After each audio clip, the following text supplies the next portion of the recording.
जय गुरु जी, शुक्राना गुरु जी। संगत जी, गुरु जी का अनंतम अंतम शुक्राना। इतने प्यारे दर्शन गुरु जी के आप कर रहे हो। गुरु जी की ब्लेसिंग्स है जो गुरु जी आपको इतनी प्यारे दर्शन दे रहे हैं। गुरु जी अपनी मौजूदगी में शिव पुराण के पाठ को करवा रहे हैं। संगत जी, हम माफ़ी चाहेंगे, ये शिव पुराण का पाठ ड्यू टू टेक्निकल इशू की वजह से अधूरा रह गया। आज से शिव पुराण का पाठ दोबारा से शुरू हो रहा है चैनल पर, तो आप सभी ज़रूर सुने और प्यारा सा कमेंट करके हाजिर जरूर लगाए। चैनल को सब्सक्राइब कर ले, बेल आइकन को प्रेस करें और हाँ, अपना शुक्राना सत्संग हमारे साथ शेयर करें, क्योंकि हमने नंबर डिस्क्रिप्शन पे दे रखा है। इसी नंबर पे अपना शुक्राना सत्संग हमारे साथ शेयर करें, ताकि गुरु जी की ब्लेसिंग्स आपको भी मिले, हमें भी मिले। क्योंकि गुरु जी कहते हैं सत्संग शेयर करने से सिर्फ एक संगत का कल्याण नहीं होता, बल्कि जो उसे सुनता है या जो उसे शेयर करता है, जो उसे सुनाता है, उन सब संगत का कल्याण होता है। तो जय गुरु जी, शुक्राना गुरु जी। चैनल को सब्सक्राइब कर लें और अपना शुक्राना सत्संग जरूर करें, बेल आइकन को प्रेस कर लें और आगे शेयर जरूर करें। और हाँ, शिव पुराण का पाठ सुनने के बाद हाजिरी जरूर लगाएं। जय गुरु जी, शुक्राना गुरु जी। तो आज शंभू बोले, अनेनैव स्वरूपेण मधिष्ठितकेन ही तपः कुरु प्रसन्नात्मा मद आराधन तत्पर। हे ब्राह्मण, मुझसे अधिष्ठित इसी रूप से आप प्रसन्नचित होकर आराधना में संलग्न रहते हुए तप करें। ख्यातिम यास्यसि सर्वत्र नामना रुद्र शिरशितो साधका सर्व कृत्याणां तेजोभाजं द्विजन्मनां मनुष्याणमिदं कृत्यं यस्माद्वीरं त्वदयाधुनाः तस्मात् त्वमानुषो भूत्वा विचार्यसि भूतले। इसी से पृथ्वी पर सर्वत्र रुद्रशी नाम से आपकी प्रसिद्धि होगी और आप तेजस्वी ब्राह्मणों के सभी कार्य को सिद्ध करने वाले होंगे। आपने काम के वशीभूत होकर जो वीर्यपात किया है वह कृत्य मनुष्यों का है, इसलिए आप मनुष्य होकर पृथ्वी पर विचरण करें। यस्तवं चानेन रूपेण दृष्ट्वा को विचारिष्यति किमितेत ब्राह्मणो मूर्धिनि वदिनीति पुराणतः। ततस्ते चेष्टितं सर्वकौतुकाकर्षोषितेति य परदारकृता त्यागान् मुक्तिं सद्यः स यास्यति। यथा यथा जनश्यत् कृत्यं ते कीर्तयिष्यति तथा तथा विशुद्ध्यस्ते पापस्यास्य भविष्यति। एतदेव हि ते ब्रह्मान् प्रायश्चितं मेरितं जनहास्यकरं लोके तव गृहाकरं परम्। एतच्च तव वीर्यं हि पतितं वेद मध्यगम कामर्थस्य मया दृष्टं नैतदार्यं भविष्यति।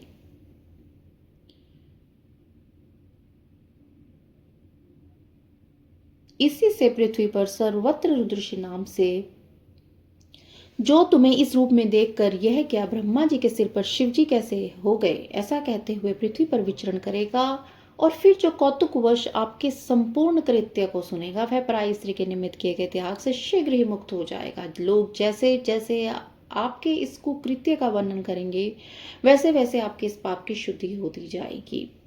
हे ब्राह्मण, संसार के मनुष्यों के द्वारा आपका उपहास करने वाले तथा आपकी निंदा करने वाले प्रायश्चित मैंने आपसे कह दिया है।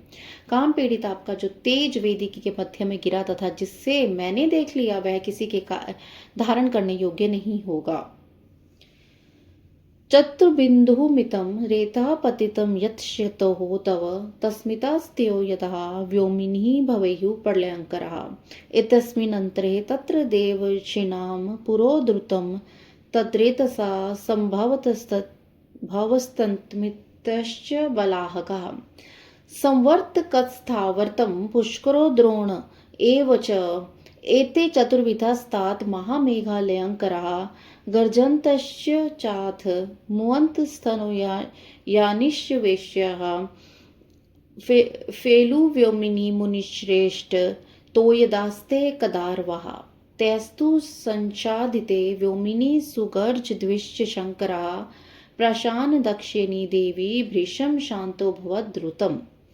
अथम चाहम वीतभया शंकरस्य अज्ञ तदा शेषम वैवाहिकम करम समाप्ति मन्यम मुनेः। तुम्हारा जो तेज पृथ्वी पर गिरा उससे आकाश में प्रलयंकर मेघ होंगे। उसी समय वहां देवर्षियों के सामने शीघ्र ही उस तेज से हे तात संवर्त आवर्त पुष्कर तथा द्रोण नामक ये 4 प्रकार के प्रलयंकारी मेघ हो गए, महामेघ हो गए। हे मुनि श्रेष्ठ, यह मेघ शिव की इच्छा से गरजते हुए जल की थोड़ी सी वर्षा करते हुए भयानक शब्द करते हुए आकाश में फैल गए। उस समय घोर गर्जन करते हुए उन मेघों के द्वारा आकाश के आच्छादित हो जाने पर शीघ्र ही शंकर जी और सती देवी शांत हो गए। हे मुनि, उसके बाद मैं निर्भय हो गया और शिव जी की आज्ञा से मैंने विवाह के शेष कृत्यों को यथाई विधि पूर्ण किया। पापात पुष्पवृष्टिश्च शिवा शिव शिरस्क्योः सर्वत्र च मुनिश्रेष्ठ मुदा देवगणवंचितः। हे मुनिश्रेष्ठ, उस समय देवताओं ने प्रसन्न होकर शिवा शिव के मस्तक पर चारों ओर से पुष्पों की वर्षा की। वाद्यमणिषु वाद्येषु गायमणिषु तेषु च पठत्सु विप्रगवेषु वेदान भक्ति अन्वंतेषु च। उस समय बाजे बजने लगे, गीत गाए जाने लगे, ब्राह्मण गण भक्ति से परिपूर्ण हो वेद पाठ करने लगे। रंभादिषु पुरम त्रिषु नृत्य मानसु सादरम महोत्सव महानासी देवपतिनिषु नारदः। अथ कर्म वितानिश प्रसन्न परमेश्वरा प्राह मां परांजलिं प्रीत्या लौकिकम गतिमाश्रितः। रंभा आदि अप्सराएं प्रेम पूर्वक नृत्य करने लगी। इस प्रकार हे नारद, देवताओं की स्त्रियों के बीच महान उत्सव हुआ। तंत्र यज्ञ कर्म का फल देने वाले भगवान परमेश्वर शिव प्रसन्न होकर लौकिक गीत का आश्रय ले हाथ जोड़कर प्रेम पूर्वक मुझ ब्रह्मा से कहने लगे।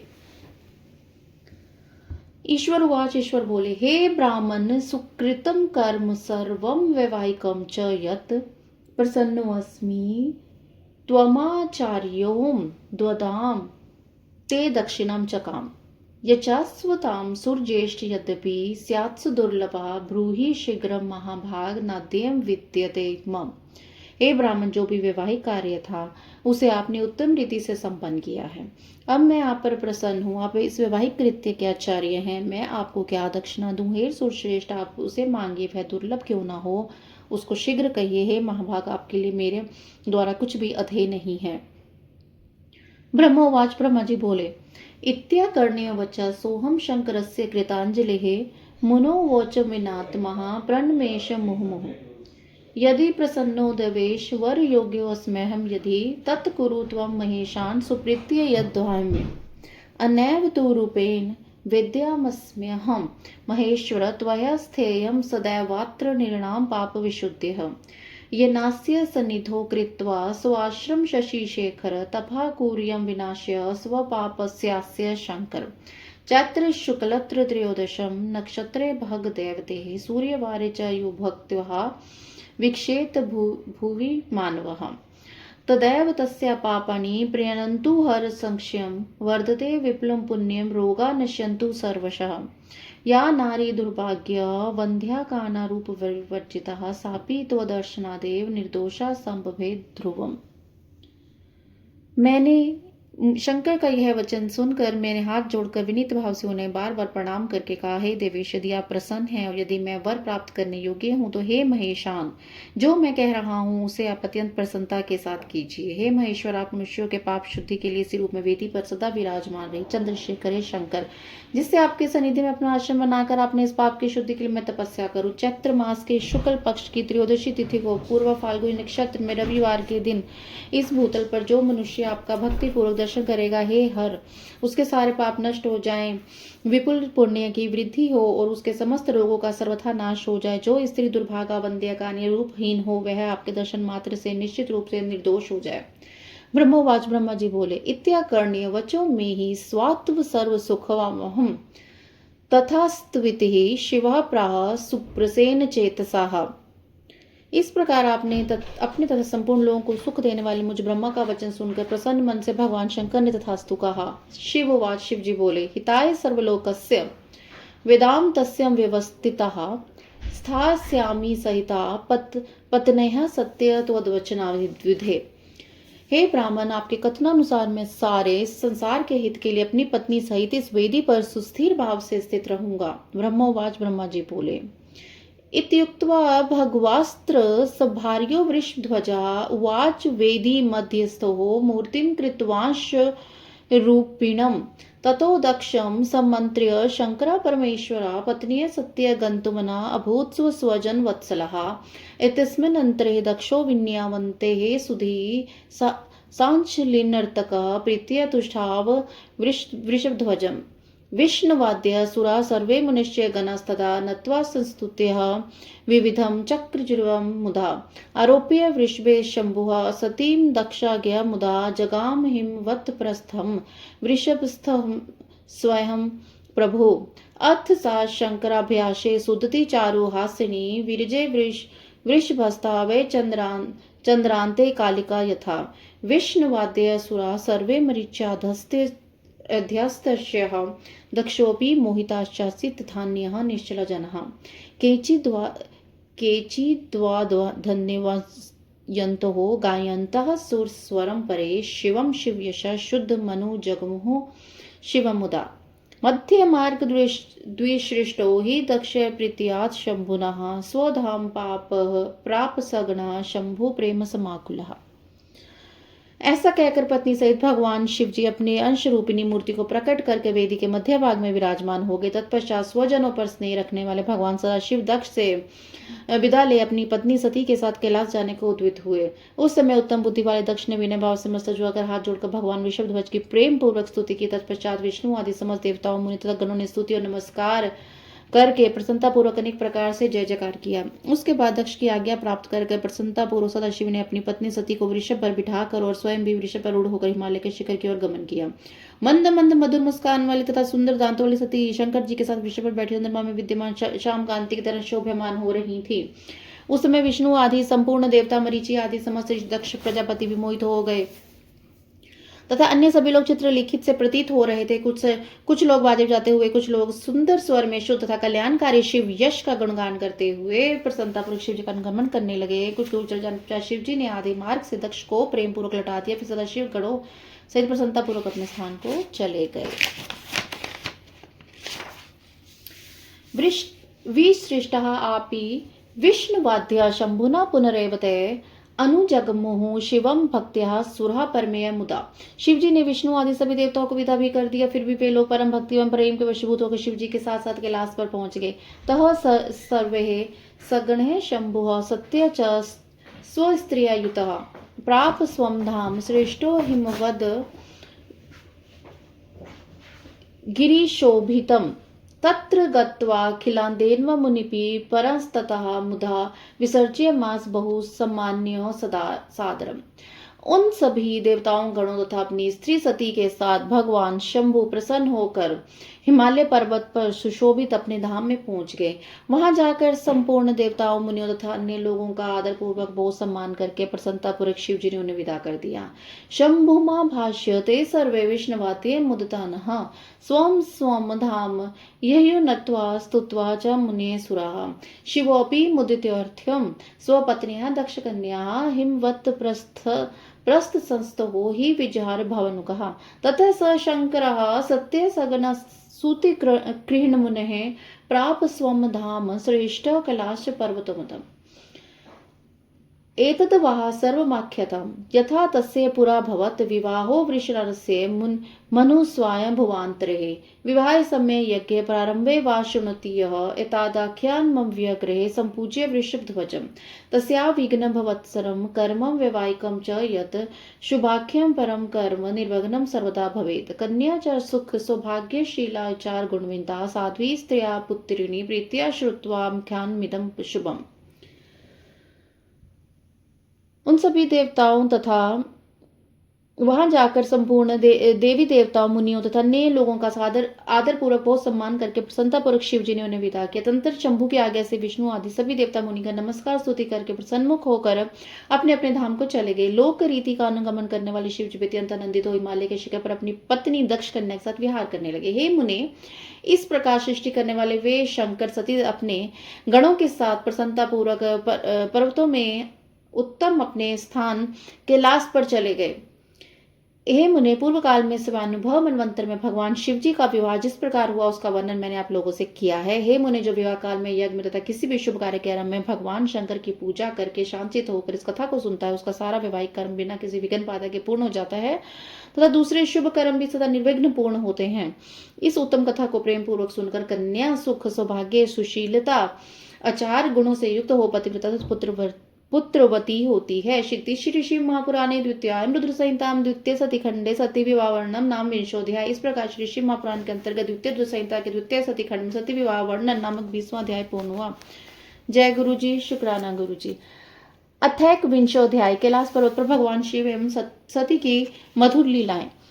नारद उवाच, नारद जी बोले, समीचीनम वत्स्ताद सर्वज्ञस्य तवा नग महादूतम श्रुतम नो वै चरितम शिवाहे शुभम विवाश्च श्रुत सम्यक सर्वमोहापकारकः परम ज्ञान संपन्नो मंगलाल्यः उत्तमः भूय एवं विवत्सः मे चरितम शिवो शुभम तद्वन्यः मा प्रज्ञे कृपाम कृत्वा तुलमरहम्।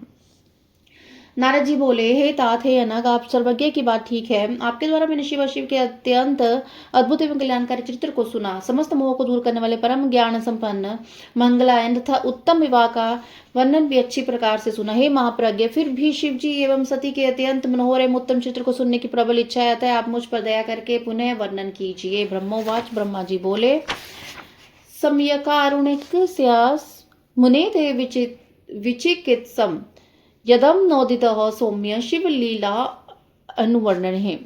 विवाहम दक्षाजम देवी सतीम त्रैलोक्य मातरम गत्वा स्वधाम सुप्रीत्य यद काश्चनि बोधम ततो हरे सगणः स्वस्थानं प्राप्य मोदनं देवर्षे तत्र वृषभाद्वतरं देते प्रियात् यथ योग्यं निजस्थानं प्रविश्य च सती सखा मुमित्य अतीव दर्वेशे चारकः शिवा ततो विरूपाक्ष इमं प्राप्य दाक्षिणीं गणान् स्वीयनिहर्पमासः नन्धा दीन गिरिकन्दरात् उवाच चैतास्थान सर्वान् दीनधिश्रितं लौकिकी रीतिमाश्रित्य करुणासागरं प्रभो।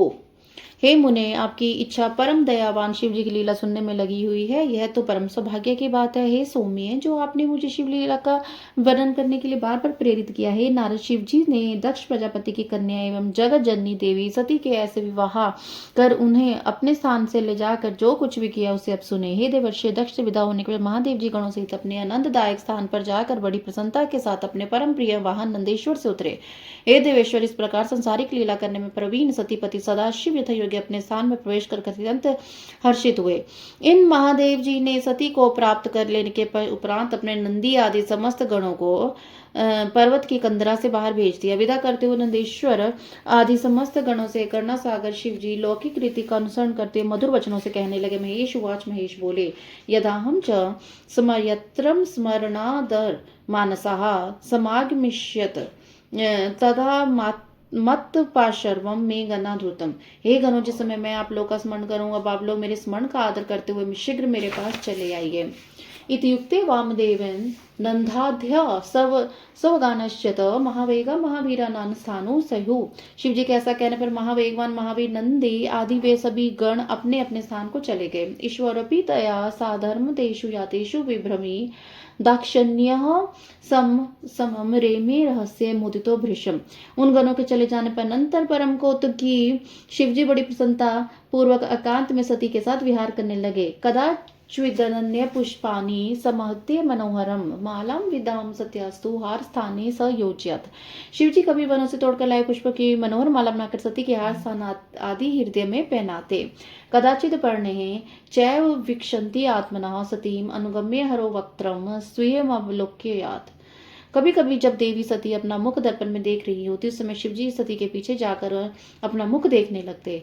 कदाचित कुंडलम तस्य उल्लस्योल्लस्यः संगतः बध्नाति मोचयतेव सा स्वयं मार्जयति।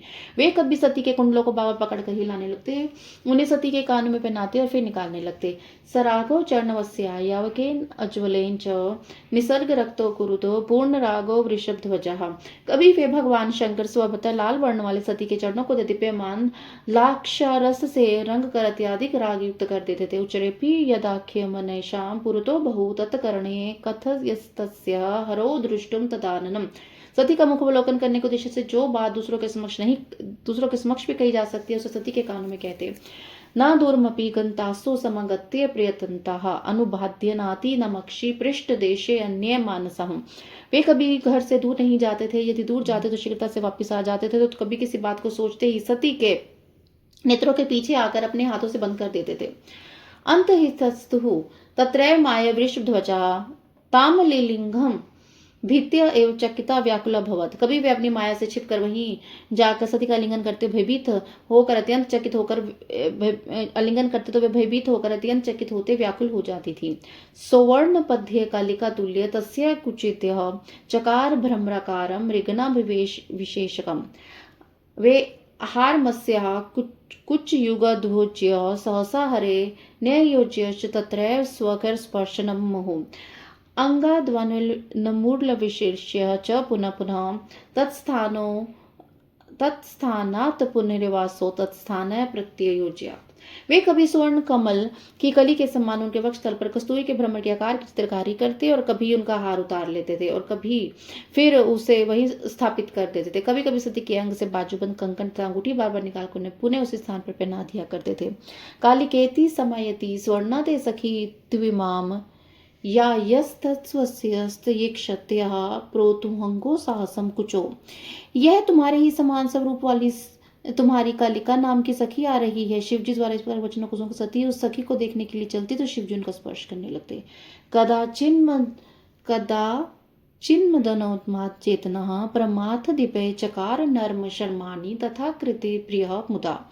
कभी प्रमथाधिपति शिव काम के उन्माद से व्यग्र होकर अपने प्रिय के साथ काम के लिए प्रयास करने लगते थे। आहत्य पद्य पुष्पाणि रम्य पुष्पाणि शंकरा सर्वांगेषु करोति सम पुष्पाभरण मादरात्। गिरिकुंजेषु रमेषु सत्य स महेश्वरा विजहार समस्तेषु प्रिय भक्तवत्सलः। तया विना सम नो यति न स्थितो न समचेष्टते तया विना शर्मपि शर्म लेभे न शंकरः। कभी शंकर जी कमल पुष्पों तथा अन्य मनोहर पुष्पों को लेकर बड़े प्रेम से उनका आभूषण बनाकर सती के अंगों में पहनाते थे। इस प्रकार भक्त वत्सल महेश्वर समस्त रमणीय बना कुंचुम सती के साथ विहार करने लगे। देवी सती के बिना शिव जी कहीं भी नहीं जाते थे, ना बैठते थे, ना ही किसी प्रकार की चेष्टा करते थे। सती के बिना उन्हें क्षण मात्र भी चैन नहीं पड़ता था। विहित्य सुचिरम कालम कैलास गिरि कुंजरे अगमतिस्त्वत्स्प्रतम संस्मार विच्छेद संस्मरण। इस प्रकार कैलाश पर्वत के प्रत्येक वन कुंज में बहुत समय तक विहार करने के पश्चात वे पुनः हिमालय के शिखर पर गए। उन्होंने अपनी इच्छा से कामदेव का स्मरण किया। तस्मिन् प्रविष्टे कामे तो वसंत शंकरातिके वित्स्थार निजम भावम हार्द्यम विघाय यत प्रभु। जिस समय काम उनके आश्रम में प्रविष्ट हुआ उसके साथ ही वसंत ने भी शिव जी के अभिप्राय को जानकर अपना प्रभाव प्रकट किया। सर्वे च पुष्पिता वृक्षा लताश्चान्य पुष्पिता अभासी फूल पद्यनी पद्या सब भ्रमरास्ततः। उस पर्वत के सभी वृक्ष लताएं पुष्प से आच्छादित हो उठी और जल खिले कमलों से तथा कमल भ्रमरों से युक्त हो गए। प्रविष्टे तो सदृतो तत्र ववो समल्यो मुरतः सुगंधि गंधम पुष्पेन मोदकस्य सुगंधयुग संध्या अर्धचंद्र संकाशा पलाश्य विरेजरे कामस्त्र वत्स मनसा प्रमोदात्पाद पादरः बुभु पंकज पुष्पाणि सरुसु संकलानना समोहित मुद्युक्तः सम्मुखी वायु देवता।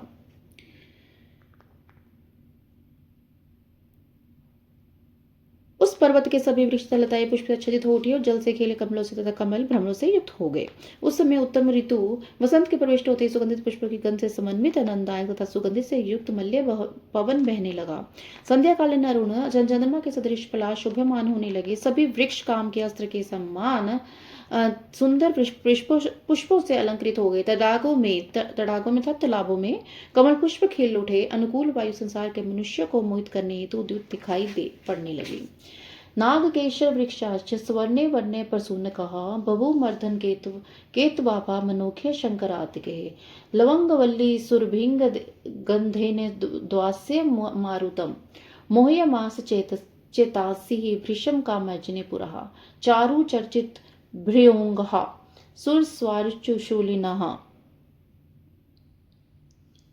बुभुमर्दन बाणोपकर्म अन्वृतः अभासी मलहीनिनि रेझु फुल कुशायनः मुनीनमिव चेतसि प्रव्यक्त ज्योतिरुद्गमम् तुषारं सूर्यरश्मीनां सांगमादगमनं बहि प्रमत्वानि निक्षितेक्षा सलीली हृदयस्तदः। भगवान शंकर के स्वयं नाग केसर के वृक्ष अपने सुवर्ण के समान पुष्पों से कामदेव की ध्वजा के समान मनोहर प्रतीत होने लगे। लवंग की लता अपने सुरभित गंध से वायु को सुवासित करके कामी जनों के चित्त को मोहित करने लगी। मंडराने वाले तथा आम्र मंजरियों से गुंजार करने वाले भोरों के सुंदर समूह कामदेव के बाणों के समान तथा काम से व्याप्त मदन के प्रिय जैसे प्रतीत हो रहे थे। ज्ञान रूपी प्रकाश को प्राप्त करके जिस प्रकार मुनियों का मन प्रफुल्लित हो जाता था, उसी प्रकार खिले हुए कमल पुष्पों से युक्त निर्मल जल शोभा पा रहे थे। सूर्य की किरणों के संपर्क में आने पर बर्फ पिघलकर बहने लगी। जल ही उनका हृदय है, ऐसे कमल जल के बीच में स्पष्ट रूप से दृष्टिगोचर हो रहे थे। प्रसन्ना से चंद्रेन निर्निशारस्तदा भवन विभावरीय प्रियणैव कामिन्य सुन मनोहरः।